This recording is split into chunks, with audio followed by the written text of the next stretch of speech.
ನಾನು ಮೊನ್ನೆ ಸಂಜೆ ತೆಗಡೆ ಬಗ್ಗೆ ಯಾಕೆ ಮಾತಾಡ್ದೆ ಅಂದರೆ, ಸರಿಗಮಪ ಅನ್ನೋದರಲ್ಲಿ ಅವನು ಆಯ್ಕೆ ಆದ. ಅದಕ್ಕೆ ಕಾರಣ ಅರ್ಜುನ್ ಜನ್ಯ ಹಂಸಲೇಖರು.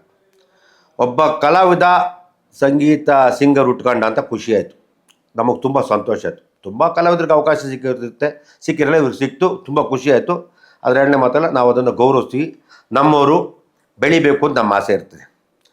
ನಾನು ಯಾಕೆ ಮೊನ್ನೆ ಈ ಮಾತನ್ನ ಸಂಚಿತೆಗಡೆ ಬಗ್ಗೆ ಹೇಳಿದೆ ಅಂದರೆ, ಇತ್ತೀಚೆಗೆ ಸುಮಾರು ನನಗೆ ಒಂದು ಪಾಪ ಸಿನಿಮಾ ಮಾಡೋಕ್ಕೆ ತುಂಬ ಜನಕ್ಕೆ ಆಸೆ ಇದೆ. ಸಿನಿಮಾ ನಾವು ಯಾರಿಗೂ ನೀವು ಮಾಡಬೇಡಿ ಅಂತ ಹೇಳೋಕ್ಕೆ ನಾವ್ಯಾರು ಹೇಳಬಾರ್ದು. ಯಾಕಂದರೆ ಇದು ಪ್ರಜಾಪ್ರಭುತ್ವ, ಪ್ರತಿಯೊಬ್ಬರಿಗೂ ಹಕ್ಕಿರುತ್ತೆ ಮಾಡೋಕ್ಕೆ. ಇವಾಗ ಸುಮಾರು ಪಾಪ ನನಗೆ IT-BT ಹುಡುಗರು ಎಲ್ಲ 10 ಲಕ್ಷ ಹಾಕೊಂಡು ಒಂದು 8 ಜನ ಸಿನಿಮಾ ಮಾಡ್ತಾರೆ. ಈ ಥರ ಮಾಡಿದಾಗ ಎಲ್ಲ ನನಗೊಂದಷ್ಟು ಕಂಪ್ಲೇಂಟ್ಗಳು, ಸರ್ ಏನು ಸರ್ ಕನ್ನಡದಲ್ಲಿ ಯಾರು ಸಪೋರ್ಟ್ ಮಾಡಲ್ಲ, ಈ ಥರ ಮಾಡ್ತಾರೆ, ಏನು ಮಾಡಿ ನಿಮ್ಗೆ ಹೇಳಿದೆ ಏನೇ ವಿಷಯ ನಾನು ಸಪೋರ್ಟ್ ಮಾಡ್ತೀನಿ. ನಿಮ್ಮ ದಯವಿಟ್ಟು ಸಿನಿಮಾ ಮಾಡೋರಿಗೆ ಕಲಾವಿದರಾಗಲಿ ಏನೇ ವಿಷಯ ಆದರೆ ನಾನು ಬನ್ನಿ, ನಾನು ಯಾರಿಗಾರು ಇದ್ರೆ ನಿಮ್ಗೆ ಹೆಚ್ಚು ಕಮ್ಮಿ ನಾನು ಮಾಡಿಕೊಡ್ತೀನಿ ಅಂತ ನಾನು ಹೇಳ್ತೆ. ಯಾಕೆಂದರೆ ಹೊಸೂರು ಬರಬೇಕು, ಪಾಪ ಅವ್ರಿಗೇನೋ ಅನಿಸುತ್ತೆ ನಾಳೆ ಸಿನಿಮಾ ಇಟ್ಟು ಫ್ಲಾಪ್ ನನ್ನ ಕೈಲಿಲ್ಲ, ಭಗವಂತ ಕೈಲಿದೆ. ನಾಳೆ 2 ಕೋಟಿ ಮಾಡಿದ ಸಿನಿಮಾ ದೊಡ್ಡ ಹಿಟ್ಟಾಗೋದು. ಅದರಿಂದ ನಾವೆಲ್ಲರೂ ಗೌರವಿಸಬೇಕು. ತುಂಬ ಜನ ಇವತ್ತು ಎಜುಕೇಟೆಡು ವಿದ್ಯಾವಂತರು ಕೆಲಸ ಮಾಡೋಕ್ಕೆ ಆಸೆ ಬೀಳ್ತಾರೆ, ಸಿನಿಮಾ ಮಾಡಲಿಕ್ಕೆ ಬರ್ತಾರೆ. ಎಲ್ಲ ಟೆಕ್ನಿಷಿಯನ್ಸು, ಇಂಜಿನಿಯರ್ಗಳು, ಸಾಫ್ಟ್ವೇರ್ಗಳು. ನಂಗೆ ಖುಷಿ ಆಯ್ತದೆ.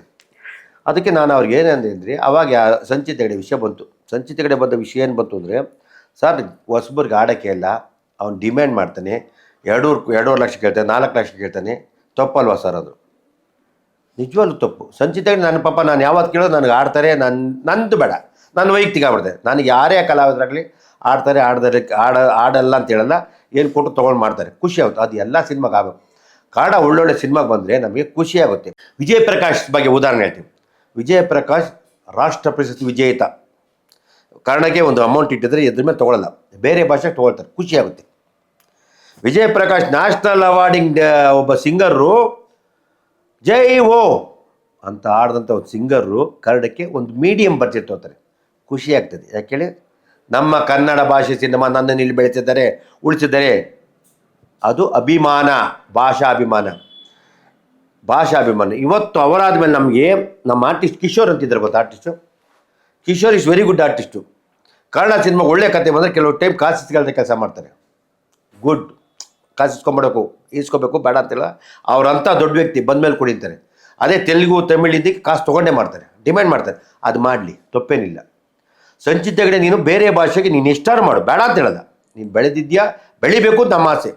ಕನ್ನಡ ಅಂತ ಬಂದಾಗ ನೀನು ಒಂದು ಅಮೌಂಟ್ ಫಿಕ್ಸ್ ಮಾಡಬೇಕು. ಆಮೇಲೆ ಕನ್ನಡ ಬಂದಾಗ ಎಲ್ಲ ಹಾಡುಗಳು ಪ್ರೋತ್ಸಾಹ ಕೊಡಬೇಕು ಆ ವಿಷಯದಲ್ಲಿ. ಯಾಕೆಂದರೆ ಇವತ್ತು ಸಂಚಿತೆಗಡೆ ಭಾರಿ ಬೆಳೆದಿದ್ಯಾ ಅಂತ ಇವಾಗ ಯಾರೋ ನನಗೆ ಒಂದು ಯೂಟ್ಯೂಬಲ್ಲಿ ಅಭಿಮಾನಿ ಕೊಟ್ಟವನೆ, ಏಯ್ ಕ್ಯಾಡ್ಬರೀಸ್ ದಸರಾ ಸ್ಟೈಲಲ್ಲಿ ಹೇಳ್ತಾ ಇದ್ದೆ ಕೇಳು, ನೀನಿಂದು ಮಗು ಚಿತ್ರರಂಗ ಅಂದ್ರೆ ಏನು ಅಂದ್ಕೊಂಡಿದ್ಯಪ್ಪ? ಸಿನಿಮಾ ಬಂದು ಮಾಡಿದಾಗ ಗೊತ್ತಾ ಇರ್ತದೆ ಬಂಡವಾಳ. ಕೂತ್ಕೊಂಡಿನೋ ಭಾರಿ ಬಂಡವಾಳ ಬಿಟ್ಬಿಟ್ಟಿದ್ಯಾ, 2.5 ಲಕ್ಷ ಕೊಡೋಕ್ಕಂತ್ಯ. ನಿನಗೆ ಸಿನಿಮಾನ ಅದೇನು ಗೊತ್ತಾಯ್ತಾ? ಇವತ್ತು ಕನ್ನಡ ಚಿತ್ರ ಏನು ಪರಿಸ್ಥಿತಿ ಇದೆ, ಕನ್ನಡ ಚಿತ್ರ ಯಾರು ಮಾಡ್ತಾರೆ, ಕನ್ನಡ ಚಿತ್ರ ಹೆಂಗೆ ಉಳಿತೈತೆ ನಿನ್ಗೆ ಗೊತ್ತಾ? ಸಂಚಿತೆಗಡೆ ನೀನು ಫ್ಯಾನು, ಕರೆಕ್ಟ್, ನೀನು ಫ್ಯಾನು, ತೊಂದರೆ ಇಲ್ಲ, ಏನಂತ ಮಾತಾಡಬೇಕು? 2.5 ಲಕ್ಷ ಕೊಡು. ಆಮೇಲೆ ಏನು ಹೇಳಿದ್ಯಾ, ಸಿನಿಮಾದವರು ಹೀರೋಯಿನ್ಗೆ ಅಷ್ಟು ಕೊಡ್ತಾರೆ, ಇಷ್ಟು ಕೊಡ್ತಾರೆ, ಅವ್ರು ಹೀರೋಯಿನ್ ಹಾಕೊಂಬ. ನೀನು ನೋಡಿದ್ಯಾ? ನಿನ್ನ ಅಡ್ರೆಸ್ಸು ನಂಬರು ನಾನು ಆಫೀಸ್ದು ಗಾನೇಶ್ ಔಟ್ಲಲ್ಲಿ ಎದುರುಗಡೆ ಇದೆ, ಆಫೀಸ್ ಬಾ ಬಂದು ಮಾತಾಡು. ಕೂತ್ಕೊಂಡೆಲ್ಲೋ ಯೂಟ್ಯೂಬಲ್ಲಿ ಐತೆ ಕೂತ್ಕೊಂಡು ಮಾತಾಡೋದಲ್ಲ, ತಂಗಲ್ ಥರ ಬಂದು ಮಾತಾಡಬೇಕು, ದಮ್ ಇರಬೇಕು, ತಿಳ್ಕೊಬೇಕು. ವಿಷಯ ತಿಳ್ಕೊಳ್ದಲ್ಲೇ ಮಾತಾಡ್ಕೊಂಡು ಅಲ್ಲೆಲ್ಲ ಕೂತ್ಕೊಂಬತ್ತು. ಇವತ್ತು ಎಷ್ಟು ಜನ ಇವತ್ತು ಸಿನಿಮಾ ಇಂಡಸ್ಟ್ರಿ ಆಯ್ತಾ ಇದೆ ಪಾಪ, ಎಷ್ಟು ಜನ ಯೂಟ್ಯೂಬರ್ಸು, ಎಷ್ಟು ಜನ ಹುಡುಗರು, ಎಷ್ಟು ಜನ ಡಿಜಿಟಲ್ ಮಾಡಿಬಿಡ್ತಾರೆ. ಸಿನಿಮಾಗೆ ಪ್ರೀತಿ ಗೌರವ ಅವ್ರಿಗೆ ಎಲ್ಲರಿಗಿದೆ. ನೀನು ಅದು ಬಿಟ್ಬಿಟ್ಟು ಕೇಳಬೇಕಾಯ್ತು, ನನ್ನನ್ನೇ ಫೋನ್ ಮಾಡಿ, ಸರ್ ಏನು ಸರ್ ಹಿಂಗೆ ಕೇಳಿದ್ದೀರಾ ಅಂತ ವಿಷಯ ತಿಳ್ಕೊಂಡು ಮಾತಾಡ್ದಲ್ಲೇ. ಸಂಚಿತೆಗಡೆ 2.5 ಲಕ್ಷ ಕೊಡೋಕ್ಕಾಗಲ್ಲ, ಏನು ಕಳ್ತನ ಮಾಡ್ತಾರೆ ಪ್ರೊಡ್ಯೂಸರ್ಗಳು. ತಿಳ್ಕೊಂಡು ಮಾತಾಡಬೇಕು. ಇವತ್ತು ಸಮಾಜ ಯಾವ ರೀತಿ ಇದೆ, ಚಿತ್ರರಂಗ ಯಾವತ್ತಿದೆ. ಇನ್ನೊಂದು 10 ಜನ ಪ್ರೊಡ್ಯೂಸರ್ ಬಿಟ್ಟರೆ ಕನ್ನಡ ಚಿತ್ರರಂಗ ನಶಿಸೋಗ್ಬಿಡ್ತದೆ. ಯಾವನ ತಮಿಳವರು, ಆಂಧ್ರದವರು ಮತ್ತು ಕೇರಳದವರು ಬಂದು ಆಳ್ವೆ ಮಾಡ್ತಾರೆ. ಇದು ಭಾರತೀಯ ಚಿತ್ರರಂಗ. ನಮ್ಮ ಭಾಷೆ ಭೇದ ಇಲ್ಲ, ನಮ್ಮ ತನ ಕಳ್ಕೊತಾ ಇದ್ದೀವಿ. ಅದು ಬಿಟ್ಬಿಟ್ಟು ಮಾತಾಡೋಕೆ ಅದಕ್ಕೆ ಉಳಿಸ್ಕೊಳ್ಳಿ ನಾನು ಹೇಳ್ತಾ ಇರೋದು. ನನ್ನ ಸಿನಿಮಾಗೆ ನಾನು ಯಾರು ಬೇಕಾದ್ರೂ ಆಡ್ತೀನಿ, ಆಡಲ್ಲ. ಇವತ್ತು ಸೋನು ನಿಗಮ್ ಬಗ್ಗೆ ಹೇಳ್ದಲ್ಲ, ಸೋನು ನಿಗಮ್ ಮರಾಠಿ ಸಿನಿಮಾಗೆ ಎಷ್ಟು ಹಾಡು ಕೊಡ್ತಾರೆ ಗೊತ್ತಾ? ಅವ್ರು ಮರಾಠಿ ಸಿನಿಮಾಗೆ ಒಂದು ರೇಟು, ಒಂದು ಅಮೌಂಟ್ ಅದ್ರ ಮೇಲೆ ತೊಗೊಳಕ್ಕೂ ಕೊಡಲ್ಲ. ಅವ್ರವ್ರ ಭಾಷೆಗೆ ಎಲ್ಲ ಸಿಂಗರ್ಗಳು ಅಷ್ಟೇ ಅವ್ರವ್ರ ಭಾಷೆಗೆ ಫಸ್ಟ್ ಸೀಮಿತ ಕೊಡ್ತಾರೆ. ನಾನು ಹೇಳೋದು ನಮ್ಮ ಸಿಂಗರ್ಗಳಿಗಷ್ಟೇ. ಏನು ಎಲ್ಲ ಸಿಂಗರ್ಗಳು ಸುಮ್ಮನೆ ಕೂತಿದ್ಯಾ ಅಂತ ಹೇಳ್ತಿದ್ಯಾ? ಎಲ್ಲರೂ ಪಾಪ ಸುಮ್ಮನೆ ಕೂತವ್ರೆ ಅಷ್ಟೇ, ಯಾರು ಮಾತಾಡ್ತಾ ಇಲ್ಲ. ಪಾಪ ವಿಧಿ ಇಲ್ಲ. ಒಬ್ಬೊಬ್ಬ ಸಿನಿಮಾ ಇವತ್ತು ಮಾಡಬೇಕಾದ್ರೆ ಮಿನಿಮಮ್ 5-6 ಕೋಟಿ ಇರ್ತದೆ. ಹೊಸ ಹುಡುಗರು, IT-BT ಹುಡುಗರು, ನಮ್ಮ ಡಿಜಿಟಲ್ ಹುಡುಗರು ಬಂದು ಸಿನಿಮಾ ಮಾಡ್ತಾರೆ, ಅವ್ರಿಗೆಲ್ಲ ಪ್ರೋತ್ಸಾಹ ಕೊಡಬೇಕು. ಅವ್ರು ಬೆಳಿಬೇಕು, ಅವರಲ್ಲಿರೋ ಕಂಟೆಂಟ್ ಹೊರಗಡೆ ಬರಬೇಕು. ಅದನ್ನು ಬಿಟ್ಬಿಟ್ಟು ಕ್ಷಮೆ, ಏತಕ್ಕೆ ಕ್ಷಮೆ? ನಾನು ತಪ್ಪು ಮಾಡಿ ಕ್ಷಮೆ ಅಲ್ಲ, ಏನು ಬೇಕಾದ್ರೂ ಮಾಡ್ತೀನಿ. ಜೀವನದಲ್ಲಿ ಅಷ್ಟು ನೋವು ಅನುಭವಿಸ್ಬಿಟ್ಟಿದ್ದೀನಿ. ತಪ್ಪು ಲೈಫಲ್ಲಿ ಮಾಡೋ, ತಪ್ಪು ಮಾತಾಡಬೇಕಾದ್ರೆ ಮಾತಾಡಬೇಕು. ಮಿಸ್ಟರ್ ಕ್ಯಾಡ್ಬರೀಸ್, ದರ್ಶನ್ ಅವ್ರು ಹೇಳ್ತಾರೆ, ಕ್ಯಾಡ್ಬರೀಸ್ ಆ ಥರ ಹೇಳ್ತದೆ ನಿನಗೆ, ನೀನು ತಿಳ್ಕೊಂಡು ಮಾತಾಡು, ನಿನ್ನ ನಂಬರ್ ಕೊಡು, ಮಾತಾಡ್ತೀನಿ. ಮಾತಾಡ್ಬೇಕಾದ್ರೆ ಇಲ್ದೇ ಇರೋದ ಕೂತ್ಕೊಂಡು ಕ್ಷಮೆ ಕೇಳಬೇಕು. 2.5 ಲಕ್ಷ ಕೊಡೋಕ್ಕಾಗಲ್ವಾ? ದುಡ್ಡಿನ ವ್ಯಾಲ್ಯೂ ಗೊತ್ತಾಯ್ತಾ ನಿನಗೆ? ಯಾರು ಕೊಡಬೇಕು? ಅದು ಬೇಕಾದವ್ರು ಕೊಡ್ತಾರೆ. ಬೇರೆ ಭಾಷೆಗೆ ಇವಾಗ ಏಂತ ಸಂಚಿತ ಕಡೆ ಅವನು ಮಾಡ್ತಾರೆ ಗೊತ್ತಾ ನಿನಗೆ? ಇವನು ಇಲ್ಲಿ ಗೆದ್ದುಬಿಟ್ಟು ಹೋಗಿ ಯಾವುದೋ ಬಾಂಬೆಗೆ ಹೋಗಿ ಅಗ್ರಿಮೆಂಟ್ ಮಾಡೋನೆ. ಬಾಂಬೆಗೆ ಹೋಗಿ ಅಗ್ರಿಮೆಂಟ್ ಅವ್ರೇನು ಮಾಡ್ತಾರೆ? ಕನ್ನಡ ಸಿನಿಮಾಗೂ ಮಾಡ್ತಾರೆ, ಹಿಂದಿಗೂ ಮಾಡ್ತಾರೆ. ನೀನು ಹೇಳಬೇಕು, ಕನ್ನಡ ಹೊರತುಪಡಿಸಿ ನೀವು ದಯವಿಟ್ಟು ಅಗ್ರಿಮೆಂಟ್ ಮಾಡಿ ಸರ್, ಕನ್ನಡ ಸಿನಿಮಾ ನೀವು ಕೇಳ್ಬಿಡಿ, ಕನ್ನಡ ನನ್ನ ಭಾಷೆ, ನಾನು ಅಲ್ಲಿಂದ ಬೆಳೆಸೋದು ನನ್ನ ಜನ, ನಾನು ಅಲ್ಲಿಗೆ ಎಷ್ಟು ಬೇಕಾದ್ರೆ ಆಡ್ತೀನಿ. ನೀನು ಬರಿಬೇಕು. ದುಡ್ಡೆಲ್ಲ ಮುಖ್ಯ. ನೀನು ದುಡ್ಡು ಪ್ರಾಮುಖ್ಯತೆ ಕೊಡು. ನಾನು ಸಿನಿಮಾದಲ್ಲಿ ಇರಲ್ಲ, ನಾನು ಲ್ಯಾಂಡ್ ಎಸ್ಟೇಟ್ ವ್ಯಾಪಾರ ಮಾಡ್ತಿದ್ದೆ. ಇವತ್ತು 50 ಸಿನಿಮಾ ಮಾಡೋಕ್ಕೆ ಹೇಳೋ, ನನ್ನ ಸಿನಿಮಾ ನನ್ನ ಉಸಿರು, ನನ್ನ ಭಾಷೆ ಬೆಳಿಬೇಕು, ನನ್ನ ಜನ ಬೆಳಿಬೇಕು. ಇಲ್ಲಿ ಕರ್ನಾಟಕದಲ್ಲಿ ಬರೀ ಕನ್ನಡಿಗರಲ್ಲ, ಇಡೀ ಎಲ್ಲ ರಾಜ್ಯದ ಭಾಷೆಯ ಜನ ಇರ್ತಾರೆ, ಎಲ್ಲರೂ ಸಿನಿಮಾ ನೋಡ್ತಾರೆ. ನಾವು ಅವ್ರನ್ನ ಪ್ರೀತಿಸ್ಬೇಕು, ಗೌರವಿಸ್ಬೇಕು. ಅದ್ಬಿಟ್ಟು ಇಲ್ದೇ ಇರೋದ್ರಲ್ಲಿ ಮಾತಾಡೋದು ಕಲಿಬಾರ್ದು. ಏನಾರಿದ್ರೆ ನನ್ನ ಡೈರೆಕ್ಟಾಗಿ ಬಂದು ನೋಡು, ಮೀಟ್ ಮಾಡು, ನಿನ್ನ ನಂಬರ್ ಕೊಡು, ಮಾತಾಡ್ತೀನಿ. ಬಿಟ್ಬಿಟ್ಟು ಸರ್ ಕ್ಷಮೆ ಕೇಳಿ, ಏನು ಪೆಪ್ಪರ್ಮೆಂಟಾ, ಚಾಕ್ಲೇಟಾ? ಮಾತಾಡ್ಬೇಕಾದ್ರೆ ಮಾತಾಡಬೇಕು. ನೀನೇನು ತುಂಬ ಕಲಿಬೇಕಾದ್ರೆ ಅಂಟಮ್ಮ, ತುಂಬ ಚಿತ್ರಾಂಗನ ನೀನೇನೋ ಅನ್ಕೊಂಡ್ಬಿಟ್ಟಿದ್ದೆ, ಕೂತ್ಕೊಂಡು 100-150 ರೂಪಾಯಿ ನೋಡ್ಕೊಂಡು ಮಾಡ್ಬಿಡ್ತೀಯ. ಸಿನಿಮಾನ ಏನೈತೆ ಕಷ್ಟ ಐತೆ ನಿನ್ಗೆ ಗೊತ್ತಿಲ್ಲ, ತಿಳ್ಕೊಬೇಕು. ತಿಳ್ಕೊಂಡು ಮಾತಾಡ್ ಕಲಿ. ಸಿನಿಮಾನ ಅಷ್ಟು ಹಗುರು ಮಾಡಬೇಡ. ಯಾರೋ ಹೀರೋಯಿನ್ ಜೊತೆ ದುಡ್ಡು ಕೊಟ್ಬಿಟ್ಟು ಅವ್ರು ಮಾಡ್ತಾರೆ, ಇದು ಮಾಡ್ತೀರ. ಸಿನಿಮಾ ಕಷ್ಟ ಎಷ್ಟೈತೆ ನಿನ್ಗೆ ಗೊತ್ತಾ? ಆ ಥರ ಹಗುರು ಯಾವುದೇ ಹೆಣ್ಣು ಬಗ್ಗೆ, ಹೆಣ್ಮಕ್ಳಿಂದ ಅಷ್ಟು ಸುಲಭ ಸಿಕ್ಬಿಟ್ಟವ್ರು ನಿನಗೆ. ಹೀರೋನು ಕೋಟಿಗಟ್ಟಲೆ ಕೊಟ್ಬಿಡ್ತಾರೆ, ಕರ್ಕೊಂಡು ಇದು ಮಾಡ್ಬಿಡ್ತಾರೆ, ಲಕ್ಷದ. ಏನದು ಅರ್ಥ? ಮಾತನ್ನ ಇತ್ತಾ ಇರಬೇಕು. ಮಾತೆ ಮುತ್ತು, ಮಾತೆ ಮೃತ್ಯು. ಮಾತಾಡ್ಬೇಕಾದ್ರೆ ಮಾತಾಡಬೇಕು. ತಿಳ್ಕೊ, ತಪ್ಪೇನಿಲ್ಲ. ಕೇಳಿದ ತಪ್ಪೇ ಇಲ್ಲ, ಕೇಳೋ ರೀತಿ ಮುಖ್ಯ. ಗೊತ್ತಾಯ್ತಾ? ಸಿನಿಮಾ ಅನ್ನೋದು ಒಳ್ಳೆ ಗೌರವ ಥರ. ಇಲ್ಲಿ ನಾವು ಪೂಜೆ ಮಾಡ್ತೀವಿ ಸಿನಿಮಾಗೆ. ನೀನೇನೋ ಸಿನಿಮಾದಲ್ಲಿ ಯಾರೋ ಒಬ್ಬ ತಪ್ಪು ಮಾಡಿದ್ರೆ ಅದನ್ನೆಲ್ಲ ಹೇಳ್ಬಾರ್ದು. ಅದಕ್ಕೆ ನಮ್ಮ ಚಿತ್ರರಂಗನ ಯಾರೇ ಆಗಲಿ ಇವತ್ತು ಮಾತಾಡ್ಬೇಕಾರೆ ನಮಗೆ ಕೋಪ ಬರ್ಸ್ಬಿಡಿ. ಸುದೀಪ್ ಹೇಳ್ತಾರೆ, ಕೋಪ ಬಂದಾಗ ದೇವರು ನಮ್ಮ ಸೃಷ್ಟಿ ಮಾಡ್ತಾರೆ ಅಂತ ಹೇಳ್ತಾರಲ್ಲ, ಆ ಥರ ನಮ್ಮನ್ನು ಒಂದ್ಸತಿ ಸೃಷ್ಟಿ ಮಾಡ್ತಾರೆ. ನಮ್ಮ ಚಿತ್ರರಂಗ, ನಾನು ಇವತ್ತು ಇರ್ತೀನಿ, ನಾಳೆ ಹೋಗ್ತೀನಿ. ಪುಣ್ಯಾತರು ತುಂಬ ಅಳುವರು. ಡಾಕ್ಟರ್ ರಾಜ್ಕುಮಾರ್ ಕಾಲದಿಂದಲೂ ಚಿತ್ರರಂಗ ಬೆಳೆಸ್ಕೊಂಬಂದವ್ರೆ. ಆ ಚಿತ್ರರಂಗಕ್ಕೆ ನಾವ್ಯಾರು ಕೆಟ್ಟದಾಗ ಮಾತಾಡಿ, ನಮ್ಮ ಕಲಾವಿದ್ರ ಬಗ್ಗೆ ಆಗಲಿ, ಚಿತ್ರರಂಗದ ಬಗ್ಗೆ ಆಗಲಿ, ನಮ್ಮ ಇವ್ರ ಬಗ್ಗೆ ಆಗಲಿ, ನಿಮ್ಗೆ ಏನು ಹಕ್ಕಿದೆ ಮಾತಾಡಿ. ಮಾತೆತ್ತರು ಏನೋ ಹಾಕ್ಬಿಡ್ತಾರೆ, ಅವನಂಗೆ ಇವನಿಂಗೆ. ನಮ್ಮ ಕಷ್ಟ ನಮ್ಗೆ ಗೊತ್ತಿರ್ತದೆ. ಸಿನಿಮಾಗಳಲ್ಲಿ ಬೇರೆ ಬೇರೆ ವಿಭಾಗದಲ್ಲಿ ಕೆಲಸ ಮಾಡೋರಿಗೆ ಆ ಮಟ್ಟಿಗಿನ ಸಂಭಾವನೆಗಳು ಸಿಗಲ್ಲ. ಸಿನಿಮಾ ಸಕ್ಸಸ್ ಆದ್ರೂ ಕೂಡ ಅವರ ಸಂಭಾವನೆ ಹೆಚ್ಚಾಗಲ್ಲ. ಹೆಗ್ಡೆ ವಿಚಾರ. ಸೊ ಅದನ್ನು ಒಂದು ರೆಫರೆನ್ಸ್ ಆಗಿ ಇಟ್ಕೊಂಡು ಇದೊಂದು ಎಕ್ಸಾಂಪಲ್ ನೋಡಿ ಅನ್ನೋ ಥರದ ಚರ್ಚೆ. ಸರ್ ಏನಾಗಿದೆ ಅಂದರೆ, ಇವಾಗ ಚಿತ್ರರಂಗದ ಬಂದವರು ಚಿಕ್ಕವನು ಸ್ಟಾರ್, ದೊಡ್ಡವನು ಸ್ಟಾರ್, ಆದರೆ ಎರಡನೇ ಮಾತಿಲ್ಲ. ಇವತ್ತು ಬಾಕ್ಸ್ ಆಫೀಸು ಕಲೆಕ್ಷನ್ ಸುಲ್ತಾನ್ ಅಂತ ದರ್ಶನ್ಗೆ ಯಾಕೆ ಹೇಳ್ತಾರೆ? Mass audience. ದರ್ಶನ್ ಅಂತಾರೆ, ನನ್ನ ಕರ್ನಾಟಕ ಸಾಕು, ನನ್ನ ಮನೆ ನನ್ನ Karnataka. Box office heavy collection ಬರ್ತದೆ ಅಂತಾರೆ. ಈಗ ಅದ ಮೀರದಲ್ಲೇ ಯಶ್ ಅಂತಾರೆ, ಪ್ಯಾನ್ ವರ್ಲ್ಡ್ ಸಿನಿಮಾ. ಅವ್ರು ಬೇರೆ ಥರ, ಅವ್ರಿಗೆ ಅದ ಒಂದು ಮಾರ್ಕೆಟ್ ಇರುತ್ತೆ. ಸುದೀಪ್ತಿ ಅದೊಂದು ಮಾರ್ಕೆಟ್ ಇದೆ, ದುನಿಯಾ ವಿಜಯ್ ಒಂದು ಮಾರ್ಕೆಟ್ ಇದೆ, ಉಪೇಂದ್ರ ಒಂದು ಮಾರ್ಕೆಟ್ ಇದೆ, ಶಿವರಾಜ್ ಒಂದು. ಪ್ರತಿಯೊಬ್ಬ ಕಲಾವಿದ್ರು ಅವ್ರದ್ದೇ ಆದ ಮಾರ್ಕೆಟ್ ಇದೆ. ಆ ಮಾರ್ಕೆಟ್ ತಕ್ಕನಾಗಿ ಒಬ್ಬ ವ್ಯಾಪಾರ ಮಾಡೋನು ಕೊಡ್ತೀವಿ. ನೀವು ಲೈಟ್ ಮ್ಯಾನ್ಗೆ ದಿನಕ್ಕೆ 1,100 ರೂಪಾಯಿ 200 ರೂಪಾಯಿ ಕೊಡ್ತೀವಿ. ಯಾಕೆ ಅವ್ನಿಗೆ 2,000 ಕೊಡಬಾರ್ದು? ನಾವು ಸಿನಿಮಾ ಮಾಡ್ಬೇಕಾದ್ರೆ ಯಾವುದೇ ನಿರ್ಮಾಣ ಏನು ಮಾಡ್ತೀವಿ ಅಂದರೆ, ಈ ಹೀರೋ ಜೊತೆ ಮಾಡಿದ್ರೆ ಒಂದು 35-40 ಕೋಟಿ ಮಾಡಿದ್ರೆ ಒಂದು 10 ಕೋಟಿ ಲಾಭ, 5 ಕೋಟಿ ಸಿಗುತ್ತೆ. ಆ ರೇಂಜಲ್ಲಿ ಮಾಡ್ತೀವಿ. ಅದು ಸಾಮಾನ್ಯ ಸಕ್ಸಸ್ ಆಗುತ್ತೆ, ವರ್ಕೌಟ್ ಆಗುತ್ತೆ. ಅದು ಬಿಟ್ಟು ಓವರ್ ಮಾಡಿದಾಗ ಕೆಲವರು ಕಳ್ಕೊತಾರೆ. ನಮ್ಮಲ್ಲಿ ಯಾರು, ನಮ್ಮ ಕಲಾವಿದ್ರು ಯಾರು ದಯವಿಟ್ಟು ಬೇರೆ ಭಾಷೆ ಥರ ತೊಂದರೆ ಕೊಡೋಲ್ಲ. ಬೇರೆ ಭಾಷೆ ಬಗ್ಗೆ ಇಲ್ಲ, ನಮ್ಮ ಕಲಾವಿದರೆಲ್ಲ ಕೋಪ್ರೇಷನ್. ನಾವು ಯಾವ ರೀತಿ ಅದ್ರ ಮೇಲೆ ಇರ್ತಾರೆ. ಕೆಲವ್ರು ಏನು ಮಾಡ್ತಾರೆ, ಮಾತಾಡ್ಬಿಟ್ಟು ದುಡ್ಡು ಕೊಡೋಲ್ಲ. ಎಷ್ಟೋ ಜನ ದುಡ್ಡು ಕೊಡೋಲ್ಲ, ಅದು ತಪ್ಪು. ಮಾತಾಡ್ಬೇಕೇನು ಮಾತ್ರ ಅದೇ ಥರ ದುಡ್ಡು ಕೊಡು, ಅದೇ ಥರ ಬಂದು ಕೋಪ್ರೇಷನ್ ಕೊಡ್ತಾರೆ. ರಿಲೇಷನ್ಸ್ ಯಾವತ್ತು ನಾವು ಹೆಂಗಿರ್ತೀವಿ ಅವರು ಹಂಗೆ ಇರ್ತಾರೆ. ನಾವು ಗುಜ್ಜಾಡು ಮಾಡಿದ್ರೆ ಅವ್ರಿಗೆ ಗೊತ್ತಾಗುತ್ತದೆ, ಇವನಿಂದ ನಮಗೆ. ಅವ್ರು ಹೇಳ್ತಾರೆ, ಅವರು ಬೆಳಿಬೇಕಾದ್ರೆ ತುಂಬ ಕಷ್ಟ ಬಿದ್ದಿರ್ತಾರೆ, ಆದರೆ ಎರಡನೇ ಮಾತಿಲ್ಲ. ಈಗ ಅವರು ಈ ಸ್ಟಾರ್ ಗಿರಿ ಬೇಕು ಅಷ್ಟು ಸುಲಭವಾಗಿ ಯಾರಿಗೂ ಬಂದಿಲ್ಲ, ಅಷ್ಟು ಸುಲಭ ಬಂದಿಲ್ಲ. ಪ್ರತಿಯೊಬ್ಬರು ಅಂಥದ್ರಲ್ಲೂ ಕಷ್ಟ ಬಿದ್ದಿದ್ದಾರೆ. ಅವ್ರು ಬೆಳೆದಾದ್ಮೇಲೆ ಅವ್ರು ವ್ಯಾಪಾರ ಅಂತ ಕೊಡಿ ಅಂತ ಹೇಳಿದೆ. ನಾವು ಹೇಳ್ಬೇಕು, ಸರ್ ಇಲ್ಲ ಹಿಂಗಿದೆ ಸರ್ ಹಿಂಗಿದೆ ಅಂದರೆ ಅರ್ಥ ಮಾಡ್ಕೊಳ್ತಾರೆ. ಅರ್ಥ ಮಾಡ್ಕೊಳ್ತೀನಿ. ಇವತ್ತು ನಾನು ವಿಜಯ್ ಪ್ರಕಾಶ್ ಯಾಕೆ ಹೇಳ್ತೀನಿ, ಇವತ್ತು ಕನ್ನಡಕ್ಕೆ 75,000 ಸಾಂಗ್ ತೊಗೊಳೋದು, 50 ಕೋಟಿ ತಗೋತಾರೆ. ಹೊಸ ಹುಡುಗರು ಬಂದು 40 ಕೋಟಿ ತಗೋತಾರೆ. ಯಾಕೆ ಹೇಳಿ? ನನ್ನ ಭಾಷೆ, ನನ್ನ ಸಿನಿಮಾ ಬೇಕು ಅಂತಾರೆ. ನಾನು ಸಂಚಿತ್ ತೆಗಡೆ ಪಾಪ ತೊಗೋಬೇಡ ಅಂತ ಹೇಳಲ್ಲ. ನೀನು ಎಲ್ಲ ಸಿನಿಮಾಗೆ ಆಡು. ನೀನು ತುಂಬ 2.5 ಕೇಳೋದು 4 ಕೇಳೋದು ತಪ್ಪಲ್ವಾ? ತುಂಬ ನೋವಾಗುತ್ತೆ. ಇವತ್ತು ವಾಸುಕಿ ನಮ್ಮಲ್ಲಿ ಎಂತೆಂಥ ಸಿಂಗರ್ ಇದೆ ಸರ್. ವಾಸುಕಿ ಬೈ ಒಳ್ಳೆ ಮ್ಯೂಸಿಕ್ ಡೈರೆಕ್ಟರ್, ಸಿಂಗರ್ ಇದ್ದಾರೆ. ಇವತ್ತು ಅರ್ಜುನ್ ಜನ್ ಇವತ್ತು ಸೆಲೆಕ್ಟ್ ಮಾಡಲಿಲ್ಲ, ರೈಟ್ ಇತ್ತಾ? ಇವತ್ತು ಅರ್ಜುನ್ ಜನ್ ಮಾಡ್ತಾಳೆ, ಎಷ್ಟು ಒಳ್ಳೆ ಹುಡುಗ. ಇವತ್ತು ಈ ಡಿಮ್ಯಾಂಡ್ ಮಾಡಲ್ಲ. ಎಲ್ಲ ಸಣ್ಣ ಸಿನಿಮಾ ಬಂದರೂ ಅದೇ ಕೆಲಸ ಮಾಡ್ತಾರೆ. ನಾನು ರೆಮಿಡೇಷನ್ ಪರವಾಗಿಲ್ಲ, ಪಿಕ್ಚರಂಗ ಒಳ್ಳೇದಾಗಲಿ ಅಂತ ಹೇಳ್ತಾರೆ. ಈ ಥರ ಬೇಕು ಟೆಕ್ನಿಷಿಯನ್. ಆಮೇಲೆ ಸಿನಿಮಾ ಮಾಡ್ತಾ ಎಲ್ಲ ಸಕ್ಸಸ್ ಆಗಲ್ಲ, ಹಣೆ ಭಾರ ಇರ್ತದೆ. ನಾವು ಮಾಡೋ ಪ್ರಯತ್ನ ಕನ್ನಡದ ಯಾವ ಭಾಷೆಯಲ್ಲೂ ಬರ್ತಾಯಿಲ್ಲ. ಇವತ್ತು 250-300 ಸಿನಿಮಾ ಬರ್ತಾಯಿದೆ, ತಪ್ಪೇನಿದೆ ಪಾಪ. ಯಾಕೆಂದರೆ ಇವತ್ತು ನಮ್ಮ ಈ ಚಾನಲ್ಗಳು, ಯೂಟ್ಯೂಬರ್ಸ್, ಹುಡುಗರು ಎಲ್ಲ ಸಿನಿಮಾ ಪುಷ್ ಮಾಡ್ತಾರೆ. ಚೆನ್ನಾಗಿದೆ ನೋಡಿ ಅಂತ ಕೇಳ್ತಾರೆ. ನಮ್ಮ ಸಿನಿಮಾ ಬೆಳಿಬೇಕು, ಚಿತ್ರರಂಗ ಬೆಳಿಬೇಕು, ಉಳ್ಕೋಬೇಕು, ಅವರೇ ಹಾಡಿಗೆ ಡ್ಯಾನ್ಸ್ ಮಾಡ್ತಾರೆ. ಅದರಿಂದ ನಾವು ಅವ್ರನ್ನ ಉಳಿಸ್ಕೋಬೇಕು. ನಮ್ಮ ಸಿನಿಮಾ, ನಮ್ಮ ಚಿತ್ರರಂಗ ಬಗ್ಗೆ ಅಪಾರ ಗೌರವ ಇಟ್ಟಿದ್ದಾರೆ. ಈ ಕೆಲವರು ಯಾರು ಚಿಲ್ಲರೆ ಈ ದುನಿಯಾಜಿ ಸ್ಟೈಲ್ ಹೇಳ್ತಾರೆ ಗೊತ್ತಾ, ದುನಿಯಾಜಿ ಜುಟ್ಟು ಆ ಥರದವ್ರು ಕೆಲವು ಜುಟ್ಟು ಪಟ್ಟವೆ, ಇಂಥವೆಲ್ಲ ಕಿತ್ತೆಸಿಬೇಕು. ತುಂಬ ಜನ ನಮಗೆ ಚಿತ್ರಕ್ಕೆ ಸಪೋರ್ಟ್ ಮಾಡಿ ತಪ್ಪೇನಿಲ್ಲ. ಅಂದರೆ ಇಂಡಸ್ಟ್ರಿ ಆ ಥರ ಬ್ರ್ಯಾಂಡ್ ಆಗೋಗ್ತಾ ಇದೆ. ನಾವು ಅದು ಗೌರವಿಸ್ಬೇಕು, ನಮ್ಮೆಲ್ಲ ಬೆಳೆಸಬೇಕು. ಆಮೇಲೆ ಸಿನಿಮಾ ಅನ್ನೋದನ್ನು ನಾವು ಅಪಾರ ಪ್ರೀತಿಸಿದ್ರೆ ಚೆನ್ನಾಗಿ ನಮ್ಮ ಭಾಷೆ ಉಳಿತದೆ. ನಾವು ಕರ್ನಾಟಕದಲ್ಲಿ ಇವತ್ತು ಕನ್ನಡಿಗರ ಹೊರಭಾಷೆ ಜಾಸ್ತಿ, ಜನ ಜಾಸ್ತಿ ಇದೆ. North Indian, south Indian, Tamil ಎಲ್ಲ. ಈಗ ಮೊದಲು ಯಾರೋ ಒಬ್ಬರು ತಮಿಳು ಆರ್ಟಿಸ್ಟು ಇಲ್ಲಿ ಆರ್ಟಿಸ್ಟ್ ಬಂದು ಫೈನಾನ್ಸ್ ಮಾಡ್ತಾರೆ, ಇವತ್ತೆಲ್ಲ ಬರ್ತಾರೆ. ಯಾಕೆ ವ್ಯಾಪಾರ ಅಂದಿದೆ, ತಪ್ಪೇನಿಲ್ಲ. ನಾವು ಯಾರು ಬರಿಬೇಡಿ ಅಂತ ಹೇಳಲ್ಲ, ನಾವು ಯಾರನ್ನೂ ಭಾಷೆ ಭೇದ ಮಾಡಿಲ್ಲ, ತುಂಬ ಫ್ರೀಡಮ್ ಕೊಟ್ಟಿದ್ದೀವಿ. ಆದರೆ ನೀವು ನಮ್ಮನ್ನು ಕನ್ನಡ ಭಾಷೆ ಕಳಿಬೇಡಿ. ನಮ್ಮ ಕನ್ನಡಿಗರಾಗಿ ನೀವು ನಮ್ಮವ್ರನ್ನ ಬೆಳೆಸಿ. ನಮ್ಮ ಸಿಂಗರ್ಗಳು ಎಲ್ಲೇ, ನಾನು ಹೇಳೋದು, ನೀವು ಎಲ್ಲೇ ಹೋಗಿ ಅಗ್ರಿ ಮಾಡಬೇಡಿ. ನಿಮ್ಮ ಭಾಷೆ, ನಿಮ್ಮ ಭಾಷೆಗೆ ಸೋನು ನಿಗಮ್ ಮರಾಠಿಗೆ ಅಂದ್ರೆ ಅವ್ರದ್ದು ಕೊಡ್ತಾರೆ. ಈಗ ಅರ್ಜಿತ್ ಸಿಂಗ್ ಅವರು ಪಂಜಾಬ್ಗೆ ಅವ್ರಿಗೆ ಅದು ಕನ್ಸಿದ್ದಾರೆ. ನಮ್ಮ ಕನ್ನಡ ಸಿನಿಮಾ ನೀನು ಆ ಥರ ಮಾಡು ಅಂತ ಹೇಳಿದೆ ಹೊರತು, ನೀನು ಆಡಬೇಡ, ನೀನು ಇದು ಮಾಡುವ. ಪಾಪ ಇವತ್ತು ನನಗೆ ಸಂಚಿತ್ ಹೆಗಡೆ ಅವತ್ತು ನನ್ನ ಸಿನಿಮಾಗೆ ಹಾಡು ಕೊಟ್ಟಿದ್ದಾರೆ, ಫೋನ್ ಮಾಡಿದ್ರೆ ಬರ್ತಾರೆ. ಅದಕ್ಕೆ ತಪ್ಪೇನಿಲ್ಲ.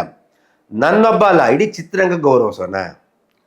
ನಾನು ಯಾರಿಗೂ ಅಟ್ಟು ಮಾಡಲ್ಲ. ಯಾಕೆಂದರೆ ಸಿನಿಮಾ ನಾವು ಪ್ರೀತಿಸಿ ಸರ್. ಇವತ್ತು ನಾನು ಈ ಒಂದೊಂದು ಸಿನಿಮಾಗೂ 6-8 ಕೋಟಿ ಸಾಲ ತಂದಾಕ್ತೀವಿ ಅಂದರೆ, ಅದೇ ಸಿನಿಮಾ ತೊಗೊಂಡು ಲ್ಯಾಂಡ್ಗೆ ಹಾಕಿ ಆ ಭೂಮಿ ತಾಯಿ ಲೈಫಲ್ಲಿ ಮೋಸ ಮಾಡಲ್ಲ. ಭೂಮಿ ತಾಯಿ ಕೈ ಹಿಡ್ತದೆ. 6 8 ಸಿಗ್ತದೆ, 8 9 ಸಿಗ್ತದೆ. ಸಿನಿಮಾದಲ್ಲಿ ಹಂಗಿಲ್ಲ. ಹಾಕಿರೋದು ಎಷ್ಟೋ ಜನ 80% ಕೊಡ್ಕೋತಾರೆ. ಸಂಚಿತ್ ಹೆಗಡೆ 2.5 ಲಕ್ಷ ಕೊಡೋಕೆ ಅವ್ನು ಗೊತ್ತೈತೆ ಅವ್ನಿಗೆ ಏನು ಅಂತ. ಸಿನಿಮಾ ಅನ್ನೋದು ಓನ್ಲಿ ಸಂಚಿತ್ ಹೆಗಡೆ ಬರಲ್ಲ, ಒಟ್ಟಾರೆ ಸಿನಿಮಾ ಬಡ್ಜೆಟ್ ಎಲ್ಲ ಉಳಿಸಿದ್ರೆ. ಹನಿ ಕೂಡಿದ್ರೆ ಹಳ್ಳ, ಹನಿಯನ್ನು ಕೂಡಿದ್ರೆ ಹಳ್ಳ. ಈಗ ಸ್ಟಾರ್ ಸಿನಿಮಾಗೆ ಖರ್ಚು ಮಾಡ್ತೀವಿ, ವ್ಯಾಪಾರ ಬರ್ತದೆ ಖರ್ಚು ಮಾಡ್ತೀವಿ. ಇವತ್ತು 200, 300 ಸಿನಿಮಾದಲ್ಲಿ 10% ಗೆಲ್ತಾ ಇದ್ದೀವಿ. 10%, 7%, 8% ಬಂದಿದೆ. ಇವತ್ತು ಪ್ರೊಡ್ಯೂಸರ್ ಇಲ್ಲೇ ಸಾಲ ಮಾಡ್ತಾರೆ. ಈಗ ಒಂದಷ್ಟು ಇಂಥದ್ದು ಏನು ಮಾಡ್ತೀರಾ, ಬೇರೆ ಭಾಷೆ ಸಿನಿಮಾ ಮನಪಲ್ಲಿ ಆಗ್ತದೆ. ಇವತ್ತು ಪುಷ್ಪ ಅನ್ನೋ ಸಿನಿಮಾ ನಾನು ಹೇಳ್ತೀವಿ ಉದಾಹರಣೆಗೆ. ಅದು ಪುಷ್ಪ ಅನ್ನೋ ಸಿನಿಮಾ ತೆಲುಗು ಬಂತು, ಕನ್ನಡ ಬಂತು, ಹಿಂದಿ ಬಂತು, ತಮಿಳು ಬಂತು. ಇಲ್ಲಿರೋರೆಲ್ಲ ಏನು ಮಾಡಿದ್ರು, ಕಪ್ಪಷ್ಟು ವ್ಯಾಪಾರ. ಅವ್ರು ಬೇಕು ಅವರೆಲ್ಲ ಅದಾಗೋರು. ಕನ್ನಡ ಸಿನಿಮಾ ಎಷ್ಟು ಲಾಸ್ ಆಯ್ತು ಗೊತ್ತಾ? ಇದು ಯಾರು ಹೇಳ್ತಾರೆ? ಇದು ಯಾರಿಗಾರು ಗೊತ್ತಾ? ಡಬ್ಬಿಂಗ್ ಬಂತು ಬಿಟ್ಟಿದ್ಯೆ, ಹಿಂದಿಲಿ ಬಂತು, ಕನ್ನಡದಲ್ಲಿ ಬಂತು, ತಮಿಳಲ್ಲಿ ಬಂತು, ತೆಲುಗಲ್ಲಿ ಬಂತು. 5 ಭಾಷೆ ಸಿನಿಮಾ ಬಂದಲ್ಲಿ ಕನ್ನಡ ಸಿನಿಮೆಯಲ್ಲಿ ಅವಾಗ ಏನಂತೆ, ತೆಲುಗು ಅಂತ ಕನ್ನಡ ಆಗ್ತಾರೆ. ಬೇರೆ ಕನ್ನಡ ಸಿನಿಮಾ ಬಿಡ್ತು 4 ವಾರ ಮುಂಡೆ ಮುಚ್ಕೊಡೋದ್ರಾ? ಅರ್ಥ ಮಾಡ್ಕೋಬೇಕು. ನಮ್ಮ ಕನ್ನಡ ಸ್ವಾಭಿಮಾನ ಇಲ್ವಾ ಸ್ವಾಮಿ? ಅವರೆಲ್ಲ ಉಳಿಸ್ಕೊಂಬಂದಿದ್ದು ನಾವು ಇದ್ದೀವಿ. ನಾವೊಂದಷ್ಟು ನೀವೇನು ಮಾಡ್ತೀರಾ? ಯಾವನು ಬಂದು ನಿಮ್ಗೆ ಹೊಡೆದಾಗ್ತಾನೆ. ಉಳ್ಕೋಬೇಕು. ಅದನ್ನು ಮಾತನ್ನ ಇವತ್ತು ಯೋಚನೆ ಮಾಡಬೇಕು. ನೀವೆಲ್ಲ ವಿದ್ಯಾವಂತರು, ತಿಳುವಳಿಕೆ, ಡಿಜಿಟಲ್ ಮೀಡಿಯಾ. 1-4 ನಾವೇನೋ ದಡ್ರ, ನಮ್ಮ ಥರ ದಡ್ರ ನಾವು ಇರೋದಿಲ್ಲ, ಅನ್ಎಜುಕೇಟೆಡ್. ನಮ್ಮ ಥರ ನೀವೆಲ್ಲ ದಡ್ರ. ಅವ್ನು ನಂಗೆ ನಂಬರ್ ಸಿಗ್ತಾ ಇಲ್ಲ. ಕನ್ನಡಕ್ಕೆ ಹಾಕೊಂಡು ಟೊಪ್ಪಿ ಹಾಕೊಂಡು ಮಂಜೂರು ಕ್ಷಮೆ ಕೇಳಬೇಕು. ಏನು ಇವ್ರ ಅಪ್ಪನ ಮನೆ ಸಾಲ ತಂದು ಕೇಳಕ್ಕೆ. ಸಿನಿಮಾ ಅನ್ನೋದನ್ನು ಅವನೇನು ಅಂತ ಅವ್ನೇನು ಅನ್ಕೊಂಡು ಅವ್ನು ದಯವಿಟ್ಟು ಬಂದು ನಾನು ಕೇಳಿದ್ರೆ ಅವ್ನಿಗೆ ಉತ್ತರ ಕೊಡ್ತೀನಿ. ಗಾಂಧಿನಗರ ಕೆ ಮಂಜು ಇದೆ, ಫಿಲಮ್ ಚಾಂಬರ್ ಮಂಜು ಅವ್ರು ಬೇಕು ಅಂತ ಕೊಡ್ತೀನಿ. ಯಾಕಪ್ಪ ಅಂತ ಕೇಳಿದಾಗ ಹೇಳ್ತೀನಿ, ಅಭಿಮಾನಿ ಅಂತೆ, ಅವನ ಅಸೋಸಿಯೇಷನ್ ಏನಂತೆ ಬಂದು ಕೇಳಬೇಕು. ಇವತ್ತು ಸರ್ ನಮ್ಮವರು ಸರ್, ನಮ್ಮಲ್ಲಿ ಸಿಂಗರ್ಗಳು ನಮ್ಮ ಕನ್ನಡ ಆಡಬಿಟ್ರೆ ನಾವು ಯಾವ ಬಾಂಬೆಗೆ ಹೋಗಲ್ಲ, ಯಾವನಿಗೆ ಹೋಗಲ್ಲ. ಇವ್ರು ಹಿಂಗೆ ಮಾಡೋದಕ್ಕೆಲ್ಲ ನಮ್ಮವ್ರು ಬಾಂಬೆಗೆ ಹೋಗ್ತಾರೆ, ಇನ್ನೊಬ್ಬ ಅರ್ಜಿತ್ಗೆ ಹೋಗ್ತಾರೆ, ಸೋನಿಗೆ ಹೋಗ್ತಾರೆ. ಇವತ್ತು ವಾಸುದೇವಿ ನಮ್ಮ ಸಿಂಗರ್ ಇಲ್ವಾ, ನಮ್ಮ ರಘು ದೀಕ್ಷಿತ್ ಇಲ್ವಾ, ಸತ್ಯತ್ ಇವರೆಲ್ಲ ಕನ್ನಡ ಆಡಿದ್ರೆ ಯಾರು ಹೋಗಲ್ಲ ಸರ್. ನಮ್ಮ ಹೀರೋಗಳು ಏನು ಹೇಳಲ್ಲ, ನೀವು ಹೋಗಿ ದೊಡ್ಡ ತೋರಿಸಿ ಮ್ಯೂಸಿಕ್ ಈ ಕ್ಯಾಸೆಟ್ ಕಂಪ್ನಿಯವ್ರು ಹೇಳ್ತಾರೆ ಬೇಡ, ಒಂದು 10 ಲಕ್ಷ ಕಮ್ಮಿನೇ ಬರಲಿ ಬಿಡಿ. ಹೊಸ ಹುಡುಗರಿಗೆ ಆಡಿಯೋಗಳು 2 ಲಕ್ಷ ಬರಲ್ಲ, 2 ಲಕ್ಷ 3 ಲಕ್ಷ ಕೊಡಲ್ಲ. ಒಂದೊಂದು ಆಡಿಗೆ ಒಂದು ಸಿನಿಮಾ ಆಡ್ ಮಾಡೋಕ್ಕೆ 25-30 ಲಕ್ಷ ಖರ್ಚಾಗುತ್ತೆ. 2 ಲಕ್ಷ ಬರ್ತದೆ ಪಾಪ, ಅವ್ನು ನಿಲ್ಲೋಗ್ತಾನೆ. ಸ್ಟಾರ್ಗಳಿಗೆ ಬರ್ತದೆ ಬಿಡಿ, ಕೋಟ್ಯಾಂತರ ರೂಪಾಯಿ ಕೊಡ್ತಾರೆ. ಸ್ಟಾರ್ ಎಷ್ಟು ಸಿನಿಮಾ ಮಾಡ್ತಾರೆ? ಒಂದು 5-6 ಜನ ಸ್ಟಾರ್ ಮಾಡ್ತಾರೆ. 5 ವರ್ಷಕ್ಕೆ ಬರ್ತದೆ. ಇನ್ನು 290 ಸಿನಿಮಾ ಎಲ್ಲಿ ಬರ್ತದೆ? ತಿಳ್ಕೋಬೇಕು ಏನಿದೆ ಇಂಡಸ್ಟ್ರಿ, ಅದರಿಂದ ಏನಿದೆ, ಅದು ಹಿನ್ನೆಲೆ ಏನಿದೆ. ಸಂಚಿತ್ ಹೆಗಡೆ ಅರ್ಥ ಮಾಡ್ಕೋಬೇಕು. ನಾನು ಅವತ್ತು ಬಂದು ತಿಂದ್ಬಿಟ್ಟು ಊಟದಲ್ಲಿ ಒಳಗೋಗಿ ಆಡ್ದ ಸರಿಗಮಪ್ಪಲ್ಲಿ. ಇವತ್ತು ನೀನು ಬೆಳೆದ್ಬಿಟ್ಟು ನಮ್ಮನ್ನ ತುಳ್ಕೊಂಡು ಹೋಗ್ತಿದ್ದೆ, ತಪ್ಪಲ್ವಾ? ಈಗ ನಾನು ಅವಾಗ 1-2 ಸಿನಿಮಾ ದುಡ್ಡು ಮಾಡಿ ನಾನು ಚಿತ್ರ ಮಾಡ್ಬೇಕಾಯ್ತು, ಬೇರೆ ಕಡೆ ಹೋಗೋದಿತ್ತಲ್ಲ. ಇಲ್ಲೇ ಕಳಿತೀವಿ, ಇಲ್ಲೇ ಉಳಿದಿ ಅಂತ ಕೂತ್ಕೊಂಡಿದ್ದೀವಿ. ನಿಜವಾಗ್ಲೂ ಈಗ ಅದಕ್ಕೆ ಯಾವತ್ತೂ ನಾವು ಯಾರಿಗೂ ಹಗುರವಾಗಿ ಮಾತಾಡೋದು. ನೇನೇ ಆಗಲಿ ನಾನೇ ಆಗಲಿ ಇನ್ನೊಬ್ರಿಗೆ ಚೆನ್ನಾಗಿ. ಈಗ ಮೊದಲೇನೆ ಅಂತಾರೆ, ನೀವು ಆರೋಗ್ಯವಾಗಿದ್ದೀರಾ, ನಿಮ್ಮ ಆರೋಗ್ಯ ತಿಳಿಸಿ, ನಾವು ಆರೋಗ್ಯ ಚೆನ್ನಾಗಿದೆ. ಅದನ್ನು ಕಲ್ತ್ಕೋಬೇಕು. ಇಲ್ಲಿ ಏನಾಗಿದೆ, ಮೀಟ್ರ್ ಬಡ್ಡಿ ಅವಳಿ ಜಾಸ್ತಿ ಇದೆ. ಇಲ್ಲಿ ನಮ್ಮ ಕನ್ನಡ ಇಂಡಸ್ಟ್ರಿನಲ್ಲಿ. ಹೌದಾ? ಮೀಟರ್ ಬಡ್ಡಿ ಕೊಡೋರು, ಈ ಪ್ರೊಡ್ಯೂಸರ್ಗಳಿಗೆ ಕುತ್ತಿಗೆಗೆ ತರೋಂಥವ್ರು, ಆಮೇಲೆ ಯಾವುದೋ BBMP ಅಕ್ರಮ ದುಡ್ಡುಗಳಿದೆ ತಗೊಂಡಾಗಲ್ಲಿ ಇಂಡಸ್ಟ್ರಿಲಿ ಹಾಕೋದು, ಅವ್ರಗಳಿಗೆ ಕುತ್ತಿಗೆ ಇಸ್ಕೋದು, ಈ ರೀತಿ ಎಲ್ಲ ಚಟುವಟಿಕೆಗಳಿದೆ. ಒಂದು ಫೈನಾನ್ಷಿಯಲಿ, ಎರಡನೇದು ಮಂಚದ ಕಾರ್ಯಕ್ರಮ, ಮಂಚಕ್ಕೆ ಬಂದು ಹೀರೋಯಿನ್ ಆಗೋವಂಥದ್ದು. ಸೊ ಇವೆರಡನ್ನ ನಿಲ್ಲಿಸ್ಬೇಕು ಅನ್ನೋ ಒಂದು ನನಗೊಂದು ಆಸೆ ಇದೆ. ನೋಡೋಣ ಎಲ್ಲಾಗುತ್ತೆ ಅಂತ. ಆಮೇಲೆ ಸಿನಿಮಾ ಇಂಡಸ್ಟ್ರಿ ಇದು ಎಂಟರ್ಟೈನ್ಮೆಂಟ್ ಇಂಡಸ್ಟ್ರಿ, ಎಂಟರ್ಟೈನ್ಮೆಂಟ್ ಥರನೇ ಇರಬೇಕೇ ಹೊರತು ನಾವಿಲ್ಲಿ ಯಾರೂ ಕೂಡ ರೌಡಿಗಳಾಗಬಾರ್ದು, ಡಾನಗಳಾಗಬಾರ್ದು. ಗನ್ ಕಲ್ಚರ್ ಬೇಡ ಇಲ್ಲಿ, ರೌಡಿ ಕಲ್ಚರ್ ಬೇಡ ಇಲ್ಲಿ, ಆಮೇಲೆ ಮೀಟ್ರ್ ಬಡ್ಡಿ ಕಲ್ಚರ್ ಬೇಡ ಇಲ್ಲಿ, ಮಂಚಕ್ಕೆ ಬಂದು ಹೀರೋಯಿನ್ ಆಗೋವಂಥ ಕಲ್ಚರ್ ಬೇಡವಾ ಇಲ್ಲಿ. ಸೊ ಇದನ್ನೆಲ್ಲ ಸ್ವಲ್ಪ ಮಟ್ಟಿಗೆ ಮಟ್ಟ ಹಾಕಬೇಕು. ಸಮಯ ಬಂದಾಗ ಹಾಕೋಣ ಸರ್ ಇದನ್ನು. ಅಲ್ಲ ರೀ, ಅವ್ರಿಗೆ ಮೀಟ್ರ್ ಬಡ್ಡಿ ಗೊತ್ತಂತ ಕೇಳಿ. ಫಸ್ಟ್ ಆಫ್ ಆಲ್ ಅವರೆಲ್ಲ ಸಿನಿಮಾದವರಲ್ಲ. ಆಮೇಲೆ ಮಂಚದ ವ್ಯವಹಾರ ಗೊತ್ತಂತ. ಈ ಥರ ಲೂಸ್ ಟಾಕ್ ಮಾತಾಡ್ತೀವಿ, ಇವರಿಂದಲೇ ಬೇರೆಯವ್ರಿಗೆಲ್ಲ ಗೌರವ ಆಗತ್ತದು. ಇಂಥವ್ರೊಬ್ಬರಿದ್ದರೆ, ಈಗ ಇಂಥವ್ರೊಬ್ಬರಿಂದಲೇ ಇಂಡಸ್ಟ್ರಿ ಈ ಥರ ಕೆಡೋದು. ನಮ್ಮ ಸಿನಿಮಾ ಬಗ್ಗೆ ನಾವು ದೇವಸ್ಥಾನ ಸ್ವಾಮಿ, ನಮಗೆಲ್ಲ ಅನ್ನ ತಿಂತಾ ಇದ್ದೀವಿ. ಸುಮ್ಮನೆ ನಾವು ರೋಲ್ ಕಾಲ್ ಮಾಡ್ತಾ ಇಲ್ಲ, ಅನ್ನ ತಿಂತ ನಾವಿಲ್ಲ. ಎಲ್ಲ ವೃತ್ತಿ ಎಲ್ಲರೂ ಒಳ್ಳೆ ಇರುತ್ತೆ, ಎಲ್ಲ ಕೆಟ್ಟೋ ಇರ್ತಾರೆ. ನಿಮ್ಗೆ ಇವ್ರಿಗೆ ಒಂಥರ ತೇವಲಿ ಇರಬೇಕು. ನಂದು ನಾನೇನೋ ದೊಡ್ಡ ಇದು ಅಂತ ಭರವಸೆ ಹಂಗೆಲ್ಲ ಮಾಡೋಕ್ಕಾಗಲ್ಲ. ಆಮೇಲೆ ಏನಾಗುತ್ತೆ ಅಂತಾರಲ್ಲ, ಲೂಸ್ ಟಾಕ್ ಆಗ್ಬಿಡ್ತದೆ ಜಾಸ್ತಿ. ಇವರು ಏನಂತಾರೆ, ಈ ವ್ಯಾಲ್ಯೂ ಕೊಡಲ್ಲ ಜನ, ಗೌರವ ಕೊಡೋದಲ್ಲಿ ವ್ಯಾಲ್ಯೂ ಕೊಡಲ್ಲ. ಇಂಥದ್ದೆಲ್ಲ ಸಣ್ಣತನ ದಯವಿಟ್ಟು ಬಿಟ್ಬಿಟ್ಟು ಇವತ್ತಿಂದೆಲ್ಲ ದಯವಿಟ್ಟು ಸಮಾಜದಲ್ಲಿ ಒಂದು ಮಾತಾಡೋದ ರೀತಿಯೇ ಕಲ್ತ್ಕೊಳ್ಳಿದ್ದು ಹೇಳೋಕ್ಕೆ ಇಷ್ಟಪಡ್ತೀನಿ. ಅದೇನು ಅಪ್ಪ ಕಲ್ಚರ್ ಇಲ್ಲ ಅನ್ನಿಸ್ತದೆ ನನಗೇನು. ಕಲ್ಚರ್ಲೆಸ್ ಅಂತದೆ. ನಾವು ಹುಟ್ಟಿದಾಗಲೇ ಸಾಹುಕಾರರು, ಶ್ರೀಮಂತ ನಾಯಕರು ಆಗಲಿ, ಭಗವಂತ ನಿಂಗೆ ಕೊಟ್ಟೋನ ಆಗಲಿ, ನೀನು ಮೈಸೂರು ಮಹಾರಾಣಿಗಿಂತ ದೇವ ಅವ್ರಿಗಿಂತ ನೀನು ಸಾಹುಕಾರರ. ಅವ್ರು ಮಾತಾಡ್ಬೇಕಾದ್ರೆ ಕಾನೂನು ಚೌಕಟ್ಟಿದೆ, ಹಿಂಗೆಲ್ಲ ಆಗಬಾರ್ದು, ನಮ್ಗೆ ಸಾಕು. ಅವ್ರಿಗೆ ಎಷ್ಟು ಸಂಪ್ರದಾಯ ಹೇಳ್ತಾರೆ. ಅದಕ್ಕೆ ಖಾಲಿ ಮಡಿಕೆ ಡಮ ಅಂತದೆ, ತುಂಬ ಮಡಿಕೆ ಅನ್ನಲ್ಲ. ಸಿನಿಮಾ ಚಿತ್ರರಂಗದಲ್ಲಿ ಏನು ನೀನು ನೋಡಿಟ್ಟಿದ್ದಪ್ಪ ತದೇ, ನೋಡಿಟ್ಟಿದ್ದ ಸಿನಿಮಾ ಅಂದ್ರೆ ಅಂತ ತಿಳ್ಕೊಳ್ರಿ. ನೀವು ಒಬ್ಬ ಎಜುಕೇಟೆಡ್ ರೀ.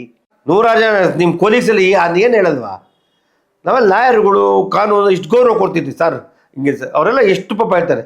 ಇವರೊಬ್ಬರಿಂದ ಬೇರೆಯವ್ರಿಗೆಲ್ಲ ಒಂಥರ ಇರ್ಬಾರ್ದು ಅಲ್ವಾ? ಯಾವನ ಮಾಡ್ದಂತೆ ನಾವು ತಪ್ಪು ಏನು ಮಾಡೋಕ್ಕಾಗಲ್ಲ. ಅದಕ್ಕೆ ಯಾರೇ ಆಗಲಿ, ನಾನಾಗಲಿ ಮಾತಾಡ್ಬೇಕಾದ್ರೆ ಫಸ್ಟು ನಾನು ಯಾವುದೋ ಒಂದು ನ್ಯೂಸಲ್ಲಿ ನೋಡಿದೆ, ಸಿದ್ದರಾಮ ಅಂತಾರೆ. ಏನು ರೀ ಇದು? ಒಬ್ಬ ಮುಖ್ಯಮಂತ್ರಿ ಮಾತಾಡೋ ಮಾತೇನ್ರಿ? ಒಬ್ಬ ಮುಖ್ಯಮಂತ್ರಿಯವ್ರಿಗೆ ಮಾತಾಡೋ ಮಾತಾ? ಮುಖ್ಯಮಂತ್ರಿ ಆಗಲಿ, ಮಿನಿಸ್ಟರ್ ಆಗಲಿ, ಇವರಾಗಲಿ, ಅಗುರಾಗಲಿ, ಆಮೇಲೆ ಯಾರೇ ಆಗಲಿ ರೀ, ಹೂ ಆರ್ ಯು? ನೀನು ಕಾಸು ಕೊಟ್ಟು ಇಟ್ಟಿದ್ಯಾ? ನಿಮ್ಮ ಮನೆ ಕೆಲಸ ಮಾಡೋದು ಮಾತಾಡೋಕ್ಕಾಗಲ್ಲ, ಮಾತಾಡೋಂಗಿಲ್ಲ ಗೊತ್ತಾ? ನ್ಯಾಯಾಲಯ ಇವೆಲ್ಲ ನೋಡ್ಬಿಟ್ಟು ಒಬ್ಬ ನೀನು ವಕೀಲಾಗಿ ಈ ಥರ ಮಾತಾಡ್ತೀವಿ, ಉಗಿಯಲ್ವಾ ಯಾರೋ ಸಂಘ ಸಂಸ್ಥೆಗಳಲ್ಲಿ? ಬೈಬೇಕು ಇವ್ರಿಗೆಲ್ಲ ಸಮಾಜದಲ್ಲಿ. ಮಿಸ್ಟರ್ ಜಗದೀಶ್ ಲಾಯರ್ ಅನ್ನೋ ವೃತ್ತಿಗೆ ಒಂದು ಗೌರವ ಇದೆ, ತುಂಬ ಗೌರವಿಸ್ತೀವಿ ನಾವು. ನ್ಯಾಯಾಲಯ ಬಗ್ಗೆ ಅಪಾರವಾದ ಗೌರವ ಇದೆ. ಮತ್ತು ನ್ಯಾಯ ಮಾಡೋ ವಾದಿಗಳಿಗೂ ಗೌರವ ಇಟ್ಟಿದ್ವಿ. ಲಾಯರ್ ಒಂದು ಅಪಾರವಾದ ಪ್ರೀತಿದ್ವಿ. ಮನೆ ಕೂತ್ಕೊಂಡು ನೀವು ಹೇಳಿದ್ರಿ ನನ್ನ ಬಗ್ಗೆ, ಯಾರು ಅವನು ಕೊಬ್ಬರಿ ಮಂಜು ಸ್ವಾಮಿ, ನಾನು ಕಳ್ತನ ಮಾಡಿಲ್ಲ. ಆಟೋ ರಿಕ್ಷಾ ಓಡಿಸಿ, ಬೇರೆ ಕಂಡವ್ರ ಮನೆ ಪಾತ್ರೆ ತೊಳೆದು, ಕಾರ್ ತೊಳೆದು ಇವತ್ತು ಈ ಮಟ್ಟಕ್ಕೆ ಬಂದಿದ್ದೀನಿ. ಕೆ ಮಂಜು ಇಸ್ ನಾಟ್ ಅಡ್ ನಾವು. K Manju is one of big person, ಗೌರವಾನ್ವಿತ ಪರ್ಸನ್. ಏನು ಹೇಳಿದೆ? ಕೊಬ್ಬರಿ ಮಂಜ ಮೀಟ್ರ್ ಬಡ್ಡಿ. ನಾನು ಕೊಟ್ಟಿರೋ ಕಾಸು ನೀನು ಒಬ್ಬನ ಕಾಸು ಕೊಟ್ಬಿಟ್ಟು ನೋಡ್ಬಿಟ್ಟು ವಾಪಸ್ ಇಸ್ಕೋ. ನಾನು ಮನೆ ಅಡ ಇಟ್ಟು ನಾನು ಪತ್ರಗಳು ಕೊಟ್ಟೆ ಅದ್ರ ಸಾಲ ಮಾಡಿ ಚಿತ್ರಂಗ ಸಹಾಯ ಮಾಡಿದ್ದೀನಿ. ಇವತ್ತು ಅಸ್ಲಲ್ಲ, ಬಡ್ಡಿಯಲ್ಲ, ಅಸ್ಲು ಬಂದಿಲ್ಲ. ಮಾತಾಡೋಕೆ ತಿಳ್ಕೊಂಡು ಮಾತಾಡಬೇಕು. ಯಾವನ ಮಾತು ಹೇಳ್ದಾಗ ಕೇಳೋದಲ್ಲ, ಕೂತ್ಕೊಂಡು ತಿಳುವಳಿಕೆ ಇರಬೇಕು. ಒಬ್ಬ ನ್ಯಾಯಸ್ಥಾನ ಲಾಯರ್ ನಿಮ್ಗೆ ಗೊತ್ತಾಗೋ ಬುದ್ಧಿ ಹೇಳ್ಬಾ ಹೇಳೋಕ್ಕೆ. ಸಮಾಜದಲ್ಲಿ ಮೈಕ್ ಐತೆ ಸಿಕ್ಕೈತೆ ಮಾತಾಡೋದಲ್ಲ, ಕಲಿಬಾರ್ದು, ತಿಳ್ಕೊಬೇಕು. ಕೊಬ್ಬರಿ ಮಂಜ ನಿಮ್ಮ ಬಡ್ಡಿ ಕಮ್ಮಿ ಮಾಡು, ಬಂಡವಾಳ ತಂದು ಕೊಡಿ ಸ್ವಾಮಿ, ನೀನು ದುಡ್ಡು ತಂದು ಕೊಡಪ್ಪ, ಎಲ್ಲರೂ ಫ್ರೀ ಕೊಡ್ತೀನಿ. ನಾನು ದುಡ್ಡು ಕೊಟ್ಟಿದ್ದಿಲ್ಲ, ಬೇರೆ ಇಸ್ಕೊಟ್ಬಿಡಪ್ಪ. ನನ್ನ ಮನೆ ಅಡ ಇಟ್ಟು, ನನ್ನ ಮನೆ ಪತ್ರಗಳು ಇಟ್ಟು ಸಾಲ ಕೊಟ್ಟಿದ್ದೀನಿ ಸ್ವಾಮಿ. ಚಿತ್ರರಂಗಕ್ಕೆ ಕೊಟ್ಟೆ ಅದ್ರ ಸಾಲ ಕೊಟ್ಟಿದ್ದೀನಿ. ಇವತ್ತು ಯಾರು ಕೊಟ್ಟಿಲ್ಲ. ಇವತ್ತು ಸಾಲ ಬಡ್ಡಿ ನಾನು ಕಟ್ತಾ ಇದ್ದೀನಿ. ತಿಳ್ಕೊಂಡು ಮಾತಾಡ್ಬೇಕ್ರಿ ಮಿಸ್ಟರ್ ಜಗದೀಶ್. ಮಾತಾಡ್ಬೇಕಾದ್ರೆ ದಯವಿಟ್ಟು. ಆಮೇಲೆ ನೀವು ಒಬ್ಬ ನೀವು ಒಂದು ಲಾಯರ್ ಆಗಿದ್ದೀರ. ಮಾತಾಡ್ಬೇಕಾರೆ ಸಿದ್ದರಾಮಯ್ಯಗೆ ಮಾನ್ಯ ಮುಖ್ಯಮಂತ್ರಿ ಸಿದ್ದರಾಮ ನೋಡೋ, ಏನಿದೆಲ್ಲ ನಿಮ್ಮಿಂದ ಬೇರೆಯವರಿಗೆಲ್ಲ ಅಪಮಾನ ಆಗುತ್ತೆ. ನ್ಯಾಯಮೂರ್ತಿ ಬಗ್ಗೆ, ಆಮೇಲೆ ನಮ್ಮ ಲಾಯರ್ ಬಗ್ಗೆ ಅಪಾರವಾದ ಗೌರವ ಇದೆ ಇಡೀ ಜನ ಸಮುದಾಯದಲ್ಲಿ. ನೀವೊಬ್ಬರು ಮಾಡೋದಕ್ಕೆ ಎಷ್ಟು ಜನಕ್ಕೆ ಏನಾಗುತ್ತೆ? ಅವನು ಯಾರಿಗೆ ಮಾತಾಡ್ತಾರೆ ಅಂತಾರೆ. ಮಾತಾಡ್ಬೇಕಾದ್ರೆ ತಿಳ್ಕೊಳ್ಳಿ. ನಿಮ್ಮ ಹತ್ರ ದುಡ್ಡು ಇರ್ಬೋದು, ಇಡೀ ನಮ್ಮ ಆಸ್ತಿ ಬೆಂಗಳೂರು ಇರ್ಬೋದು. ಸ್ವಾಮಿ ಮೈಸೂರು ಮಹಾರಾಜರು ಆ ತಾಯಿ ಅವ್ರ ಪ್ಯಾಲೇಸ್, ಅವ್ರು ಮಾತಾಡ್ಬೇಕಾರೆ ಅಂತಾರೆ ಕಾನೂನು ಗೌರವ ಅಂತ ಮಾತಾಡ್ತಾರೆ. ನೀವೇನು ಹಿಂಗೆ ಮಾತಾಡ್ತೀರಾ? ಒಬ್ಬ ಎಜುಕೇಟೆಡ್ ಆಗಿ, ಯಾವ ರೀತಿ ಮಾತಾಡೋದು ನಿಮ್ಗೆ ಗೊತ್ತಿಲ್ವಾ? ಸಮಾಜಕ್ಕೆ ನೀವು ಪಾಪ್ಯುಲೇಟ್ ಆಗಿ ಕೂತ್ಕೊಂಡು ಮಾಡಿ. ಸಿನಿಮಾಗೆ ಏನಾದ್ರು ಮಾತಾಡ್ತಿಲ್ಲ, ಸಿನಿಮಾ ಚಿತ್ರರಂಗದ ಬಗ್ಗೆ ತಿಳ್ಕೊಬೇಕು ಅಂದರೆ ತಿಳ್ಕೊಂಡು ಮಾತಾಡಿ. ದಯವಿಟ್ಟು ಯಾವ್ದಾದ್ರು ಒಂದು 10 ಪಿಕ್ಚರ್ ಸಿನಿಮಾ ಮಾಡಿ, ಒಂದು ಪ್ರೊಡಕ್ಷನ್ ಮಾಡಿ, ಒಂದು 5 ಪಿಕ್ಚರ್ ಫೈನಾನ್ಸ್ ಕೊಡಿ, ಗೊತ್ತಾಗುತ್ತೆ. ಮಾತಾಡ್ಬೇಕಾದ್ರೆ ಅವ್ನು ಯಾರು ಕೊಬ್ಬರಿ ಮಂಜು, ಅವ್ನು ಯಾರು ಕೆಬ್ಬರಿ ಮಂಜು, ಗೌರವ ಬೇಕು. ನೀನು ಅಂತ ನಾನೇನು ವೀಕ್ ಆಗಲ್ಲ, ಏನಂತ ನನ್ನ ವ್ಯಾಲ್ಯೂ ಚಿತ್ರರಂಗದಿಂದ ನನ್ನೊಬ್ಬ ಗೊತ್ತು. ತಿಳ್ಕೋಬೇಕು ಯಾವುದೇ ಆಮೇಲೆ ಮನೆ ಯಾವುದು ಅಣ್ಣಮ್ಮ ಮಾಡಿದ್ಕಿದ್ರು, ಅಣ್ಣಮ್ಮ ನಮ್ಮ ಗ್ರಾಮ ದೇವತೆ ಪೂಜೆ ತಪ್ಪೇನ್ರಿ ಇದೆ, ಅದು ಬಿಟ್ಬಿಟ್ಟು ಯಾರು ಹೇಳಿ ಕೊಟ್ಟು ಏನ್ರಿ ಅದೆಲ್ಲ ಒಬ್ಬ ಜವಾಬ್ದಾರಿ ಸ್ಥಾನಲ್ರಿ. ನೀವು ಒಬ್ರು ಮಾಡೋದಕ್ಕೆ ಇಡೀ ಲಾಯರ್ಗೆಲ್ಲ ಅದು ಒಂದು ಇದು ಬ್ಯಾಡ್ ನೇಮ್ ಅಲ್ರಿ. ನಾವು ಲಾಯರ್ ಅಂದ್ರೆ ಗೌರವಿಸ್ತೀವಿ, ನಿಮ್ಮನ್ನು ಗೌರವಿಸ್ತೀವಿ. ಮುಂದಕ್ಕೆ ಮಾತಾಡ್ಬೇಕಾದ್ರೆ ಯಾರಿಗೇ ಆಗಲಿ ಏಕವಚನ ಬಡಿ, ಯಾರೇ ತಪ್ಪಾಡಿದ್ರೆ ಅಟ್ಲೀಸ್ಟ್ ಮಾತಾಡಿ ಫಸ್ಟ್ ಕ್ಲೀನಾಗಿ. ಏನು ಏಕವಚನ ನೀವು ಹೊರ್ತಾಗಿನೇ ಏನು ಇದು ಟಾಟಾ ಬಿರ್ಲಾ ಕಂಪ್ನಿಯವರ ಫ್ಯಾಮಿಲಿಯನ್ನ ಮಾತಾಡ್ಬೇಕಾದ್ರೆ ಸ್ವಲ್ಪ ತೂಕ ಸಹನೆ, ನಿಮಗೂ ಸಮಾಜ ಏನು ಹುಡ್ತಾಗಿಂದ ಚಿನ್ನ ಸ್ಪೂನಲ್ಲಿ ಹುಟ್ಬಿಟ್ಟಿದ್ದೀರಾ, ತಿಳ್ಕ ಮಾತಾಡ್ಬೇಕು. ಯಾರೇ ಆಗಲಿ ಮನುಷ್ಯ ಸಮಾಜದಲ್ಲಿ ಮಾತಾಡ್ಬೇಕಾದ್ರೆ ಒಂದು ಗೌರವ ಇರಬೇಕು. ಈಗ ನಾನಾದ ದುಡ್ಡು ಅಧಿಕಾರ ಅಂದರೆ ಹೋಗಲ್ಲ ಅನ್ನೋಕ್ಕಾಗತ್ತ. ಒಂದು ಟೈಮು ತುಂಬ ಕ್ಲೋಸಾಗಿ ಮಾತಾಡ್ತಾರೆ, ಅದಕ್ಕೆ ಬಿಟ್ಬಿಟ್ಟು ಮನೆ ನನಗೆ ಯಾರು ಹೇಳಿದ್ರು, ನೋಡಿ ಸರ್ ಯಾರು ಮಾತಾಡಿ ಏನಂದಂತೆ, ಕೊಬ್ಬರಿ ಮಜಾ ನೀನು ಬಡ್ಡಿ ತಗೊಬೇಡ, ಇವ್ನು ನೋಡೋಣ ಅಂತ ಬಡ್ಡಿ ತಾಂಡಿದ್ದು, ಬಡ್ಡಿ ತಗೊಂಡು ನೋಡಿದ್ಯಪ್ಪ, ನಾನು ಕೊಟ್ಟಿರೋ ಕಾಸು ಕೊಟ್ಬಿಡಪ್ಪ. ಮಾತಾಡ್ಬೇಕು, ತಿಳುವಳಿಕೆ ಇರಬೇಕು. ಜಗದೀಶ್ವರೇ, ಸ್ವಲ್ಪ ನಿಮ್ಮಿಂದ ಬೇರೆಯವರೆಲ್ಲ ಒಂದು ಕೆಟ್ಟ ಹೆಸರು ಬರ್ತದೆ. ಒಬ್ಬ ಯಾವನೋ ತಪ್ಪು ನಿರ್ಮಾಣ ಮಾಡಿದೆ ಎಲ್ಲರಿಗೂ ಕೆಟ್ಟ ಹೆಸರು ಏನು ಮಾಡೋಕ್ಕಾಗಲ್ಲ. ಆದರೆ ಅಟ್ಲೀಸ್ಟ್ ನಾವು ಇರೋದ್ರಲ್ಲಿ ಕರೆಕ್ಟಾಗಿರ್ಬೇಕು. ಅದು ನೀವು ಸರ್ಕಾರದಾಗಲಿ, ಮಾನ್ಯ ಮಂತ್ರಿಗಳಾಗಲಿ, ಮುಖ್ಯಮಂತ್ರಿಗಳಿಗೆ ಏನು ಏಕವಚನ. ಒಬ್ಬ ಜವಾಬ್ದಾರಿ ನೀವು ಓದಿಲ್ವಾ, ತಿಳುವಳಿಕೆ ಇಲ್ವಾ, ಒಂದು ನಾಲೆಡ್ಜ್ ಇಲ್ವಾ, ಯು ಆರ್ ನಾಟ್ ಚೈಲ್ಡು. ನಿಮ್ಗಾಗಲೇ ಮೋಸ್ಟ್ಲಿ 60 ವರ್ಷ ಆಗಿದೆ, ತಿಳ್ಕೊಬೇಕು. ನನಗೂ 60 ವರ್ಷ ಆಯಿತು. ನಾವೆಲ್ಲ ವಯಸ್ಸಾಯ್ತಾ ಬುದ್ಧಿ ಗೌರವ ಯಾವ ರೀತಿ ಮಾತಾಡಬೇಕು ತಿಳ್ಕೊಬೇಕು ಸಮಾಜದಲ್ಲಿ. ಅದು ಬಿಟ್ಟು ಏನು ಅಂತೆಲ್ಲ ಮಾತಾಡಬಾರ್ದು. ನಾನು ಯಾಕೆಂದರೆ ನಿಮಗೆ ಹೇಳ್ತಿಲ್ಲ, ನೀವು ನನ್ನ ವೈಯಕ್ತಿಕವಾಗಿ ಮಾತಾಡಿದ ಕೇಳಿದೆ. ನಾನು ದುಡ್ಡು ಕೊಟ್ಟಿದ್ದು ನನಗೆ ಗೊತ್ತು. ಇವತ್ತು ನಮ್ಮ ಮನೆಗಳು ಸಾಲ ಮಾಡಿ ನಾನು ಮನೆ ಪತ್ರಗಳು ಕೊಟ್ಬಿಟ್ಟಿದ್ದು ಸ್ವಾಮಿ, ಗಾಂಧಿನಗರ ಎಷ್ಟು ಕೊಟ್ಟು ನನಗೆ ಗೊತ್ತು. ಪಾಪ ಅವರು ಬಡ್ಡಿಯಲ್ಲಿ ಅಸಲು ಕೊಡೋಕ್ಕಾಯ್ತಲ್ಲ. ಚಿತ್ರರಂಗ ಅಂತ ನಿಮ್ಗೆ ಗೊತ್ತಾ, ತುಂಬ ಕಷ್ಟ ಇದೆ. ಹಂಗೆಲ್ಲ ಮಾತಾಡ್ಬೇಡಿ, ಮಾತಾಡ್ಬೇಕಾದ್ರೆ ಎಚ್ಚರಿಕೆಯಿಂದ ಇರಲಿ ಅಂತ ಹೇಳಕ್ಕೆ